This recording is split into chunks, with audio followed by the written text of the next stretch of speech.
así de bolero le damos la bienvenida a ellos para arrancar este nuevo ciclo. Estamos muy contentos de tenerlos de vuelta. A nuestros queridos compañeros de la mesa de los miércoles. Hoy con un invitado que supo acompañarnos muchos años, que está ahí siempre en la vuelta de este programa, Julián Canarek, bienvenido, director de Ciudadana, ¿cómo estás? Muchas gracias. Elisa Liber, periodista. ¿Cómo te va, Elisa? Bienvenida nuevamente. Muchas gracias. La que un poco pone la casa en orden acá. Y Daniel Turco Márquez, feliz cumpleaños. Muchas querido gracias. Turco, Muchas cumpliendo gracias. sus primeros 33 años de vida. Exacto. La edad de Cristo. Eso. Chocho. Muy feliz. Así que, ¿cómo estás? Un poquito venido a menos. Médico y actor. Y bueno, la medicina Te tira abajo un poco. Tira un poco abajo. Contento de Bueno, estar acá, gracias. no, por favor, los agradecimos somos nosotros, que disfrutamos muchísimo, no solo porque creemos que es un espacio muy lindo en sí de comunicación, pero además de la compañía de ustedes, por la amistad y porque se generan cosas muy lindas acá, así que estamos muy contentos de estar un año más. Un año más que el gato pega al faltazo en el arranque, ¿verdad? Remarquemos esto. Yo no quería ser ofensiva, pero qué alegría que Julián esté con nosotros. Sí. ¿No? Un rubio de barba, pero que viene, que sabe. Prolijo. Sí. Estudia. Por supuesto. Bueno, estamos para arrancar un poco la idea. Bueno, nuevo gobierno, ya llevamos. Es fácil esto, 53 días casi, 54, estamos llegando a los 2 meses de estrenado el gobierno de Yamandu Orsi.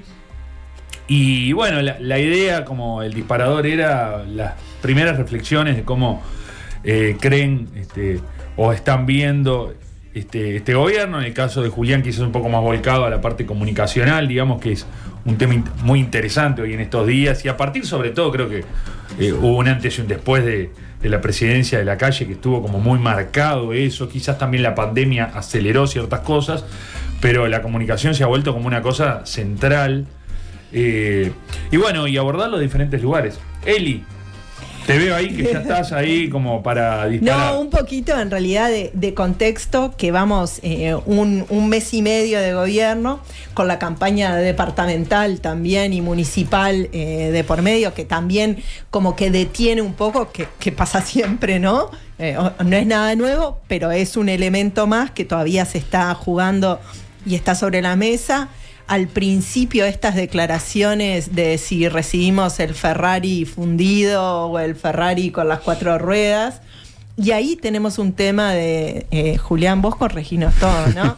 De comunicación también, de un poco la bancada de legisladores del Frente Amplio yendo al choque, yendo mucho más fuerte, diciendo lo que recibimos es un desastre, tenemos un país fundido, y O'Donnell y los ministros y Orsi poniendo un poco de paños tibios arriba, diciendo, bueno, no es para tanto, pero me parece, no sé si explícito o no explícito, que ahí hay también una forma de comunicación y de ir al choque diferente. Este tema de que todo el tiempo el gobierno dice nosotros, y Orsi lo dice una y otra vez, y lo dijo en la campaña y lo sigue diciendo, nosotros no vamos a hacer grandes anuncios, yo no voy a hacer grandes anuncios. Hay una diferencia enorme entre un Lacalle Pou presidencialista que venía súper ejecutivo y que era él el que hablaba, y ahora, bueno, se abre la cancha y no vamos a hacer una reforma vareliana. Lo dijo durante toda la campaña, lo vuelve a decir, diciendo, nosotros estamos haciendo, téngannos confianza. El Pacha también salió a decir, che, manejen la ansiedad, vamos de a poco. Y lo último, la última bombita que surgió, lo de Cairo, que se llevó un buen tiempo de agenda, por lo menos, que para algunas personas estaban esperando, bueno, che, ¿qué pasa? ¿Cuáles son los anuncios? Se desvió el foco. Dejo hablar al resto. Un titular, sí ha habido algunos anuncios en estos tiempos, pero bueno, después los repasamos, ¿no? Sí, retomando lo que dice Eli, lo primero es un contraste que por la personalidad misma de Orsi no es tan marcado, porque no es explícito, pero hay un contraste en la forma de comunicación de Lacalle Pou y de Orsi si lo concentramos directamente en los presidentes. Incluso en lo último que mencionabas, que es en el pedido, la aceptación de renuncia a la ministra, toma unos días para pensarlo, unos días para aceptarla y unos días para nombrar a la sucesora. Eso es un contraste enorme con la calle Pou, que si había un caso que acaparaba la opinión pública de tal manera como lo hizo el caso Cairo, cuando actuaba ya tenía el nombre encima de la mesa. No quiere decir que no haya sido errático, lo vimos apoyar públicamente a ministros que después tuvo que pedirles la renuncia o aceptar la renuncia en este eufemismo que es aceptar renuncias, para no decir despido a ninguno. No se despiden ministros en el Uruguay. También hay que pensar que en un mundo hiperacelerado en la comunicación, Orsi se mantiene coherente a lo que él hizo durante la campaña. Había una demanda, incluso de la militancia frente amplista, de que él fuera más potente en su contraste con la coalición republicana, potente en su contraste con el presidente saliente y potente en su contraste con el otro candidato, y es algo que Orsi siempre rehusó hacerlo de manera muy, muy explícita. Pero hoy hay una encuesta de una consultora que hace una medición en toda América Latina, donde la aprobación de Orsi es la mayor del continente. El campo está hecho entre CB, se llama la consultora, el campo está hecho entre el 11 y el 16 de abril. El caso Cairo explota el 15 de abril, o sea que no lo toma en total. Pero en Uruguay, cuando un fusible como un ministro termina fuera, generalmente no impacta en la valoración de la gestión. Cuando digo que todo está muy acelerado, es que los procesos de lunas de miel entre los gobiernos y la ciudadanía se han acortado notablemente. Y les voy a poner dos casos paradigmáticos en este momento. Uno es Donald Trump, que en el día 41 de su gestión ya tenía más desaprobación que aprobación. Pasó en su segmento más potente, que era entre los jóvenes, de tener más 30 a menos 11. Algo así, perdón que estoy hablando de memoria sobre los números, pero bajó 30 puntos la aprobación entre los más jóvenes. Y otro ejemplo es el gobierno alemán, que las elecciones fueron porque se disolvió el parlamento y se llamaron nuevas elecciones, ganó la centro-derecha, y la misma centro-derecha que ganó las elecciones en febrero y todavía no pudo formar gobierno porque no pudo formar la coalición que gobierne, ya tiene menos intención de voto que la ultraderecha. O sea que todavía no asumieron y ya se gastaron la luna de miel. Entonces, ¿Y a vos no te parece que acá es preocupante, o al menos se enciende una lucecita de alerta o de alarma, que se está pasando la luna de miel también en Uruguay de alguna forma, sin que haya... Que eso no puede afectar de alguna forma al gobierno, o a la posibilidad, más que afecte al gobierno, porque sabemos que en Uruguay la posibilidad de hacer cambios que realmente se necesitan en Uruguay? Bueno, el problema es que si ya el discurso es no vamos a hacer grandes cambios, también se apuesta por una continuidad democrática, que me parece que ahí hay una construcción de el cargo, es la institucionalidad del cargo, y seguir con la continuidad también es una apuesta, de decir, bueno, este país respeta la aprobación de los presidentes, y hay un poco de intuición en Orsi, que decir, yo soy el presidente, tengo otro estilo, pero también los números dicen que a 50 días vamos por la mitad de lo que sería una luna de miel convencional, que ya no existen, y no caen los números de Orsi.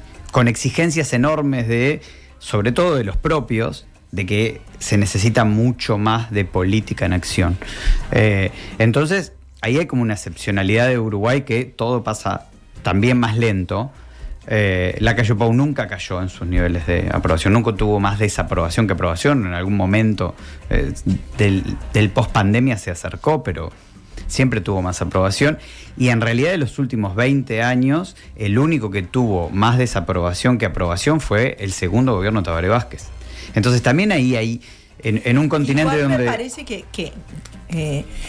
me parece que va al margen de la visión ciudadana y la aprobación o la desaprobación. Es decir, bueno, el país necesita reformas urgentes en determinadas áreas.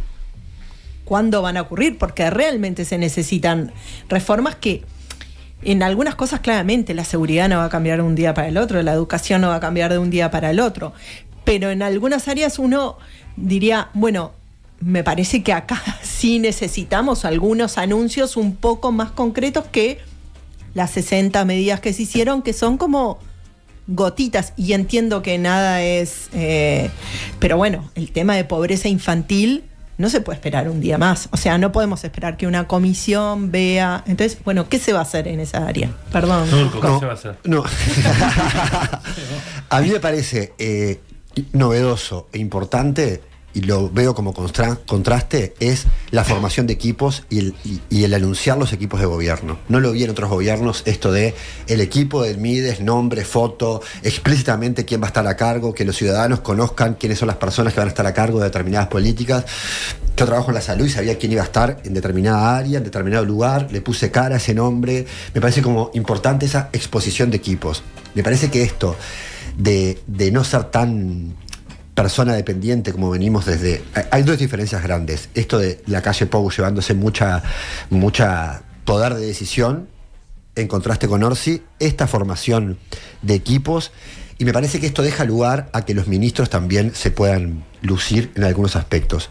¿A qué me refiero? Particularmente quiero mencionar algunas cosas que tienen que ver con mi trabajo y tienen que ver con pobreza infantil, que es transversal a cualquier política y afecta muchos indicadores, y aparte es un indicador muy importante de un país. La pobreza infantil es multidimensional. Estos días vi el anuncio de la ministra de Salud y me pareció interesante, y ahí veo un cambio en esto de el diálogo social, que uno ya piensa de antemano, el diálogo social es tirarla para adelante. Lo vi de una forma de llevando la medicina a un lugar de la política que es interesante, con indicadores, con plazos. No sé si escucharon sobre el diálogo social, que es tanto tiempo, determinado tiempo, tales indicadores, con tales ejes. Pobreza infantil es el centro, la interinstitucionalidad, que me parece que es muy importante para abordar problemas. Yo creo que un grave error del gobierno anterior fue el foco y la fragmentación de los problemas, sobre todo de salud. Claramente no puedes abordar pobreza infantil teniendo en cuenta solo la salud o solo las prestaciones sociales. Hay una institución nueva que es la formación de espacios con ministerios integrados, articulando entre sí.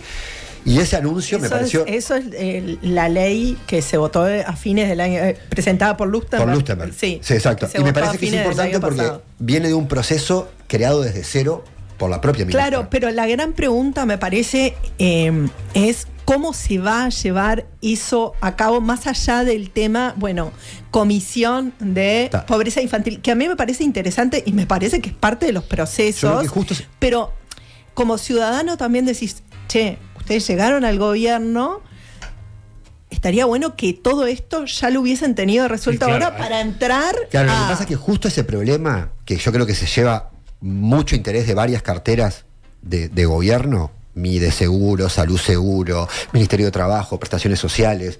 Ese tema requiere articulación entre muchos actores porque es un problemón del país. De hecho, si me decís a mí qué problema queda y que tiene que ser con acciones ahora, porque no quiere decir que termine el diálogo social, pero es necesario hacerlo. No podés impactar sobre la pobreza infantil si no abordás muchos ministerios articulando entre sí. Lo que creo, Turco, que dice él, y creo que le pasa, entiendo esto de la ansiedad de muchos votantes, digamos, porque además es la primera vez que el Frente Amplio, es la segunda vez que asume de un gobierno de oposición, con un escenario completamente distinto. Dirán lo que dirán de la calle, pero es claro que esto no es el 2005. No, claro. Por supuesto, ¿no? Es otra realidad de país completamente diferente. Uno siente que hay problemas que ya estaban. Claro que sí. Es como que vos me digan narcotráfico. Bueno, no es que llegaste, abriste la puerta del ministerio, narcotráfico, ¿y esto, este expediente? No nos dijeron nada. No, pobreza infantil, gente en situación de calle, algunos aspectos de la salud, otros problemas económicos graves, como puede ser la caja. Entonces, se supone que vos ya tenías que haberlo charlado antes, ya sabías más o menos, bueno, a ver, ¿qué vamos a hacer con esto? Y creo que ahí está esta ansiedad de decir, bueno, con más plata, con menos plata, ¿cuál es la propuesta que vos tenés quizás para abordar esto? ¿Va a venir esto en el plan quinquenal? ¿Vendrá por la vía parlamentaria? Ahí se conocerán este tipo de reformas, si es lo que se quiere hacer, o bueno, se irá viendo sobre la marcha, porque esto de no hacer anuncios, está bien en campaña decir yo no voy a hacer anuncios de cosas que después no sé si voy a poder cumplir, pero bueno, Una cosa en campaña, otra cosa cuando vos ya estás en la presidencia. Yo creo que hay un tema ahí muy importante que es el financiamiento de las cosas, seguro, es lo que nombraste. Bueno, ahora viene la Claramente ley de es- presupuesto, que es la madre de todas Exacto. las leyes, donde se va a estar evaluando qué plata va, porque vos podés decir, voy a terminar con la pobreza infantil. Bueno, no hay plata para pero de todas formas, no quiere decir que no haya anuncios, porque yo los tengo acá anotados, los podría leer algunos como bien concretos. Plan de alfabetización en las cárceles, una cartera de viviendas del Estado con alquileres accesibles, más cámaras de videovigilancia y tobillera, ampliación de la cobertura de escuelas a tiempo completa, un piloto para asegurar a los recién nacidos viviendas dignas, vías rápidas de transporte público en la zona metropolitana de Montevideo. Comisión de Seguridad Social, para que ese sí es un tema que me parece que está bien que se instale ahora porque tuvimos el referéndum, cambió la situación. Bueno, Neptuno, el tema del agua, está bien ahí las comisiones. En otras áreas, la sensación es, bueno, necesitamos un poco más claro. También ahora se viene el segundo Consejo de Ministros y supongo que va a haber también anuncios más claros. Ahí hay una articulación entre la agenda legislativa, la agenda ejecutiva y el manejo mediático. Yo creo que venimos de un gobierno que tenía una sensibilidad dispositiva muy grande, que es decir, sabía cómo manejar los elementos simbólicos hacia la opinión pública, y este contraste que se quiere hacer todo el tiempo de no queremos hacer anuncios, es como una traducción de lo que le decían al gobierno anterior de hacían anuncios de los anuncios. Todo el tiempo estaban haciendo anuncios. El problema es si no hacer anuncios no es relegar la agenda pública a que cualquier caso que tenga negatividad sobre el gobierno te acapara toda la agenda. El gobierno anterior empezó con una ley de urgente consideración, y esto no lo estamos olvidando, que es una enorme puesta en escena y una apuesta política por las políticas que el gobierno quiere tener, y una pandemia que le hizo tener la total centralidad de la agenda Por comunicacional. lo pronto, conferencia de prensa todos los días, ¿no? Sí. Y la gente dentro de las casas. Porque no es lo mismo que yo no tengo por qué escuchar a un gobierno. Ahora, si estoy todo el día dentro de mi casa y además lo tengo que escuchar para saber si puedo salir, si no puedo salir, cuáles son las medidas de cuidado que tengo que tener. Entonces, estamos teniendo un inicio de gobierno que es sustancialmente diferente a todos los anteriores. Yo pensaba cuando vos decías esto no es 2005, por muchísimas cosas. Además porque incluso el liderazgo de Tabaré Vázquez dentro del sistema político uruguayo y dentro del Frente Amplio estaba asentadísimo. Y Orsi es el líder del Frente Amplio desde junio del año pasado. También es una diferencia que además se articula mucho más desde una decisión coral, que es lo que decía el Turco. El Frente Amplio es una coalición y va a tener además tensiones propias dentro, que ya están teniendo entre el legislativo y el ejecutivo, tienen que ver con el diagnóstico. Creo que el diagnóstico económico lo comparten el ejecutivo y el legislativo, pero cada uno está cumpliendo un rol. Desde el legislativo se está diciendo la situación económica es muchísimo peor de lo que te están diciendo, y desde el ejecutivo se está tratando de calmar esa sensación para que los mercados no se vean impactados por un pánico que los ahuyente. Ninguna de las dos cosas creo que termine de ser determinantemente cierta. Debe haber algo en el medio. Lo que tenemos que ver es lo último de lo que yo decía, que es la cercanía entre la política y la comunicación. Si la ciudadanía hoy en día de Uruguay y del mundo no está mucho más requiriendo mucho más acciones comunicacionales que tengannos paciencia, que estamos gobernando. Yo no voy a hacer grandes anuncios, voy a gobernar. Parecería que las acciones comunicacionales son unos videos de los candidatos, pero de los ministros o de la vicepresidenta o del presidente saludando gente o yendo a actos o unos reels, y en realidad los anuncios que después uno como población no sabés tampoco cuántos se cumplen, hasta no están ocurriendo. Y también hay como una diferencia grande, me parece, con el gobierno, sobre todo el primer gobierno de Tabaré Vázquez, que veníamos de la... pero que venía con grandes reformas, Sí, ¿no? claro. Que claramente el país, como decía Gonza, era otro, pero venía que después nunca más ocurrió, ¿no? Pero funcionaron como la LUC. Eran reforma impositiva, reforma de la salud, o sea, enormes reformas estructurales que hasta el día de hoy marcan el aparato normativo del Uruguay. Plan de emergencia, ¿no? Plan de emergencia, creación del MIDES, o sea, una cantidad de cosas que se hicieron que fueron estructurales y que tenían cambios que eran fáciles de explicar. Creo que en esto de estamos gobernando hay como todavía un espacio para la traducción de qué quiere decir que estás gobernando, cuáles son los cambios que quería el 52% de la población que te votó y qué estás haciendo para esos cambios. Que también la ciudadanía que votó al frente sabía, Orsi todo el tiempo fue muy honesto en esto de decir, yo no vengo a refundar, con mucha gente pidiéndole, bueno, pero necesito un cambio, porque también uno siempre tiene la esperanza de que nuevo gobierno van a venir cosas nuevas.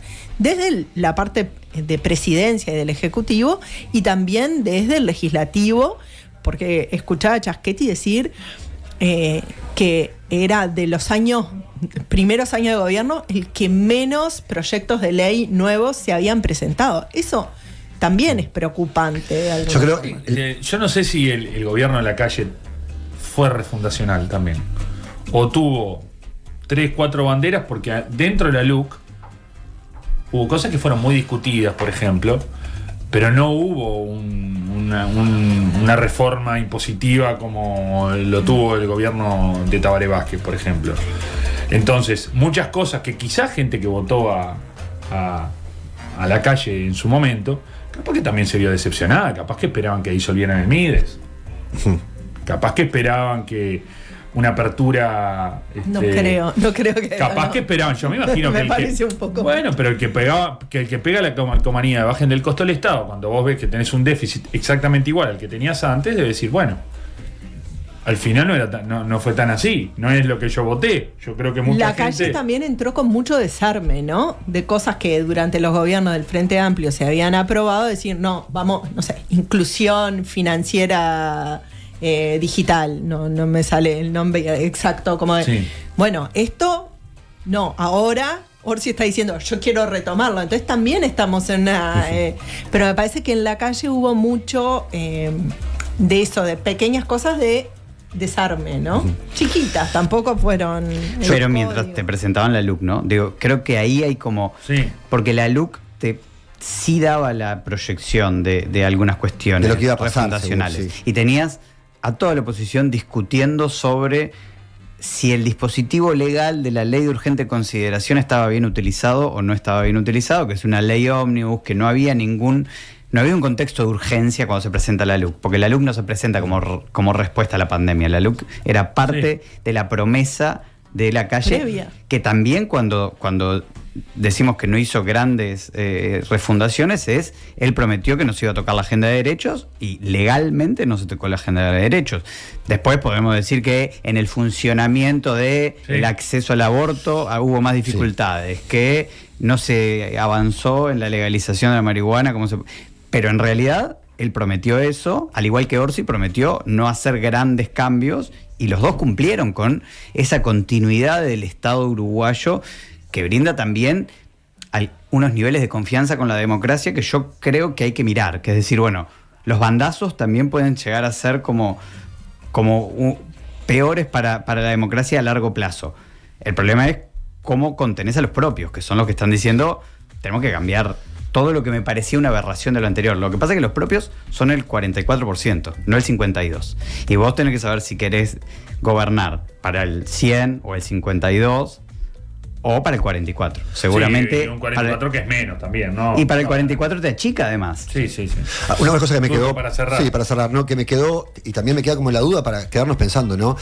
Que también creo que es de este gobierno, a diferencia del anterior, el aparato comunicacional que veo en diputados, senadores, en directores de los diferentes entes, lo mencionaba él al principio, de todo esto de lo comunicacional, redes, etcétera, que lo veo cada vez más. Mucha cosa en redes, lo mencionabas vos específicamente, de que uno está mirando como cosas específicas de cada, hasta personales te diré, no muy específicas de la persona, de su actividad como responsable en redes de muchos lugares. Entonces hay como un hiperconsumo, pero no de un proyecto político. No se está logrando, el gobierno no está logrando imponer agenda. No está logrando imponer agenda. No sé qué tan efectivo es. Bueno, es buen momento para estudiar Community Manager. Eso, porque no vas a tener desempleo jamás. Desempleo cero. Bueno, 1 minuto pasa de la 2, nos tenemos que ir. Gracias Julián, gracias Eli, gracias Turco. Nos vamos, se viene todo por la misma plata. Nosotros volvemos mañana a las 11 de la mañana después de Nada que Perder. Seguimos jugando. La radio que nos mueve.